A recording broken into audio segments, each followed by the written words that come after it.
Well, the battle is one little life at a time, I think. That's what the battle is. One mistake at a time, one little life at a time. And the war is really, the end result of the war would be taking medical errors down to zero. So you need three things. You have to start with engaged leaders. Then practices that work. Then, if you implement the practices with great technologies that make it easier to be safe, you have the winning combination in the war on preventable harm. Here lies the sweet spot of high performance and safe care. Many hospitals are getting extraordinary results from ordinary things they already have today. My biggest lesson has been to empower the staff. We spent 2 months listening to 250 people in this organization about what we could do to make it better. We came up with a list of 72 recommendations. 71 of those came from the staff. That's what we're implementing, and that's why things are getting better. Harry? Hello. Hi, this is Amanda. She's gonna be your nurse this evening. An example of staff-led innovations is Share Rounds, developed at the Mayo Clinic in Rochester, Minnesota, which helps nurses include patients in the process of passing on information during shift change, making the patient and family part of their own safety net.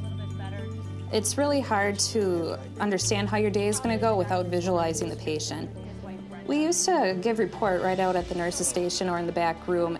The nurse would sometimes write report or tell you in person, but you can't really assess a person or be prepared for your day until you actually see the patient in person. So they kept the IV fluids going. He's got LR going at 150. The first thing we do is we can get an overall picture of how the patient is doing. So they'll write prescriptions for you on the day of.